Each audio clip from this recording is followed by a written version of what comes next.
নিয়ে তারা গর্বের সঙ্গে তারা প্রচার করেছে। এছাড়াও অনেক বিজেপি লিডারের নাম আমি বলতে পারি, যারা মহিলাদের, বিশেষ করে আমি শুধু মহিলাদের কথাই বলছি, তাদের সম্মানহানি শ্লীলতাহানি করেও দিব্যি বহাল তবিয়তে বিজেপির কাজ করে গেছে। বিজেপি দল তারা সাহস দেখাতে পারেনি একজনের বিরুদ্ধেও ব্যবস্থা নিতে। তাদের মধ্যে আছেন আজগার মুডিপু, ম্যাঙ্গালুরু, উনি 2021-এর ঘটনা। দেবরাজ গৌড়ার কেস আপনারা জানেন, বিশেষ করে 2024-এর ঘটনা। শ্রীকান্ত ত্যাগী নয়ডাতে 2022-এর ঘটনা। এরা সব কুখ্যাত বিজেপি নেতা এবং নানাভাবে মহিলাদের শ্লীলতাহানি, সম্মানহানি নানা ঘটনায় আছে, কিন্তু বিজেপি কোনোদিন এইসব ব্যবস্থা নিতে পারেনি। তারা নারী বিদ্বেষী একটি দল। এবং আমরা এই প্রসঙ্গে তো কি করে ভুলবো যে বিজেপি নেতা তথাগত রায়ের সে বিখ্যাত উক্তি যে কামিনী কাঞ্চন দিয়েই বিজেপি দল চলে। সুতরাং আমি বলবো বিজেপির যেন এই প্রসঙ্গে কিছু বলতে গেলে তারা নিজেরা যেন আয়নার সামনে দাঁড়ায়। আমরা এইটুকুনি বলতে পারি যে অখিলগিরির ঘটনা কোনোভাবেই অনুমোদন করেনি দল, এবং দলের সর্বোচ্চ নেতৃত্ব তারা কঠিন সিদ্ধান্ত নিয়েছে আজকে। ধন্যবাদ। সেটা হচ্ছে যে আপনারা যখন সাংবাদিক বৈঠক করছেন তার কিছুক্ষণ আগে অখিলগিরি তিনিও সাংবাদিক বৈঠক করে পদত্যাগ তিনি করেছেন সে বিষয়ে জানিয়েছেন, এবং তার পরিষ্কার বক্তব্য যে ক্ষমা চাওয়ার কোনো প্রশ্ন নেই, মন্ত্রিত্ব ছেড়ে দিতে পারি, তার কোনো মোহ নেই। অর্থাৎ আপনারা যে দুটি অপশন দিয়েছিলেন, ক্ষমা চাইতে হবে ওই মহিলা আধিকারিকের কাছে এবং পদত্যাগ করতে হবে, তিনি আপনাদের একটি অপশন মেনে নিচ্ছেন যে তিনি পদত্যাগ করছেন, কিন্তু তিনি ক্ষমা চাইবেন না ওই মহিলার কাছে। কিভাবে দেখছেন? দল এখানে তার জন্য দলের অভিমত তাকে জানিয়েছে। পরবর্তী ক্ষেত্রে দল সেই ব্যাপারেও সিদ্ধান্ত নেবে। আর বিরোধীরা বলছেন যে অখিলগিরিকে মন্ত্রিসভা থেকে এমনি সরানো হতো, আপনারা একটা সুযোগ পেয়েছেন, তার সদ্ব্যবহার করেছেন। আসলে ওখানে উত্তম বারিক বা কাউকে মন্ত্রী করার কথা চলছে, অখিলগিরিকে এমনি রাখা হতো না মন্ত্রিসভা, সুযোগের সদ্ব্যবহার করলো তৃণমূল কংগ্রেস। সুজন চক্রবর্তীরা বলছেন, আমি নাম ধরেই বলছি। দেখুন, যে দলগুলো আজকে বাংলায় অপ্রাসঙ্গিক হয়েছে, শূন্য থেকে শূন্যতর জায়গায় পৌঁছে গেছে, তাদের এই জ্ঞান শুনতে আমরা প্রস্তুত নই। তাদের দলের বিভিন্ন নেতা যখন মমতা বন্দ্যোপাধ্যায় সম্বন্ধে অকথা, কুকথা ইত্যাদি বলেছিলেন, সেই কথা তাদের মনে করিয়ে দিই। আজকে তৃণমূল কংগ্রেসের সেই দৃঢ়তা আছে, তারা ব্যবস্থা নিতে পারে। সুজনবাবুরা কিভাবে দেখছেন এর উপরে নির্ভর করে না। আরও একটি ঘটনা আমি বলি, যে যখন শুভেন্দু অধিকারী বীরবা হাঁসদাকে বলেছিলেন যে এইরকম মেয়ে ছেলেরা আমার পায়ের তলায় থাকে, তখন সুজনবাবুদের মুখে তো একটা কথা শুনতে পাইনি।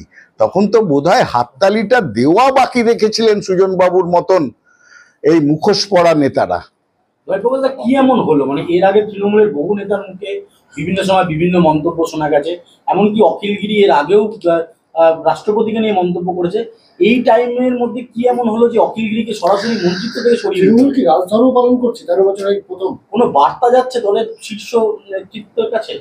না, তৃণমূল কংগ্রেস সবসময় অনুশাসন এবং সংশোধনে বিশ্বাস করে, এবং সেখানে ডিগ্রির একটা তফাৎ থাকে যে অনুশাসনটা কীরকম হবে। এর মধ্যে আপনারা দেখেছেন বহু নেতাকে আমরা দল থেকে সাসপেন্ড করেছি, শোকজ করেছি, শাস্তি বিধান করেছি।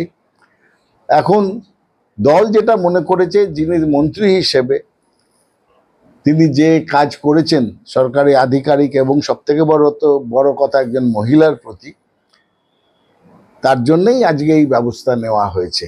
সুতরাং এইটাকে পুঙ্খানুপুঙ্খভাবে এইভাবে তো বিচার করা যায় না যে এটা এখানে এই হলে ওখানে কেন নয়, বা ওই জায়গাতে কেন করা হয়নি। এই তুলনা সবসময় সম্ভব নয়। আমি আজকের ঘটনা বলতে পারি, গতকাল থেকে যেটা শুরু হয়েছে তার জন্য দল খুব কঠোর অবস্থান নিয়েছে। এই অবস্থানের মধ্যে দিয়ে কি আগামী দিনে বার্তা দিচ্ছেন আপনারা যে দলে যদি এইরকম ধরনের ঘটনা আগামী দিনে কোনো মন্ত্রী, কোনো বিধায়ক, কোনো নেতা ঘটায়, দল অখিলগিরির মতনই করার ব্যবস্থা নেবে? না, সেটা তো পরিষ্কারই এটা আজকে বার্তা দিচ্ছি বলে নয়, এ বার্তা তৃণমূল কংগ্রেসের মধ্যে সবসময় ছিল। এবং আপনারা দেখেছেন মমতা বন্দ্যোপাধ্যায় বিভিন্ন সভা সমাবেশে বিভিন্ন জায়গা থেকে দলের কর্মী দলের নেতাদের বারবার সাবধান করেছেন যে মানুষের পাশে যেতে হবে এবং মানুষের হয়ে কাজ করতে হবে। তোমার মধ্যে যেন অহংবোধ না থাকে, অহংকার যেন না আসে, এবং সংযত এবং সংহত হয়ে কাজ করার বার্তা মমতা বন্দ্যোপাধ্যায় বারবার দিয়েছেন। এবং আমাদের নেতা অভিষেক বন্দ্যোপাধ্যায়ও বারবার বলেছেন মানুষের পাশে গিয়ে কাজ করতে হবে, এবং সেই কাজ করার মধ্যে যেন কোনোভাবে তোমার কোনো অহংকার বা আমি বড় ওরা ছোট এইরকম ভাব যেন না আসে। কিন্তু এটা কি রাজধর্ম পালন কোথাও কি 13 বছরের শাসনকালে এরকম নজিরবিহীন সিদ্ধান্ত নিতে হলো দলকে? না, রাজধর্ম পালন তো নিশ্চয়ই একদিক থেকে, সেটা তো বলতেই হবে। রাজধর্ম পালন করেছেন মমতা বন্দ্যোপাধ্যায়, যেটা সারা ভারতবর্ষের খুব কম ক্ষেত্রে দেখা যায়। এবং আমি এইটুকুনি বলতে পারি, যেটা একটি দলের মধ্যে কোথাও কোনোদিন দেখা যায় না, সেটা হচ্ছে বিজেপি। মণিপুরেও তো আমরা দেখেছি যে মহিলাদের নগ্ন করে রাস্তায় হাঁটানো হচ্ছে। আজকে যারা কথা বলছেন সেই সিপিএমের এই নেতারা তখনও তার প্রতিবাদ করে বিজেপিকে আক্রমণ করেনি, এবং বিজেপি নিজেরাও এই ডবল ইঞ্জিন সরকারে সেই মণিপুরের চিফ মিনিস্টার বা মণিপুরের ব্যাপারে কারোর বিরুদ্ধে ব্যবস্থা নেয়নি। সুতরাং আমরাও বলতে পারি দৃঢ়তার সঙ্গে, সেটাই বারবার আমি জোর দিচ্ছি যে আমাদের দল অনুশাসন, সংশোধন ইত্যাদি করতে পারে, এবং আমাদের নেত্রী মমতা বন্দ্যোপাধ্যায় অক্লেশে রাজধর্ম পালন করতে পারেন।